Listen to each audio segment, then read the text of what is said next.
Goddag.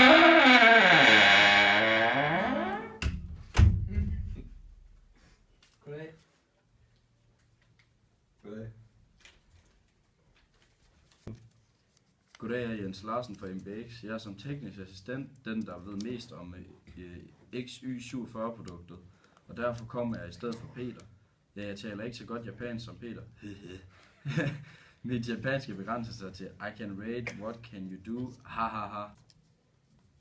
Nå, men spøg til side. MBX-produkt her er jo helt enestående på markedet. Vi har arbejdet på udviklingen længe, og med systemet her vil vi simpelthen kunne effektivisere med mindst 10%, men da vi har handlet med jer før, er vi villige til at give jer 5% rabat, hvis I bestiller inden den 15.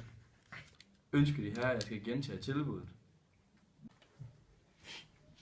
Det er et udmærket tilbud, Mr. Jens. Ja, ikke? Jeg synes faktisk også, det er et meget godt tilbud, hvis jeg selv skal sige det. Vil det så sige, at de accepterer prisen? Det er et udmærket tilbud, og vi vil også være interesseret i at lave forretning med BMX. Super! Ja, altså med hensyn til levering, hvornår passer det så? Dem? Ja, vi er skam tilfredse med de ydelser, vi har fået tidligere. Ja, det kunne jeg forstå på Peter. Med hensyn til leveringen finder vi ud af det. Skulle vi ikke bare... Ja, prisforslaget ligger ikke langt fra det, vi havde forestillet os. Ja vel ja, men det er jo godt. Ja, vi vil tænke over det. Yeah. Ja, jeg vil overveje forslaget.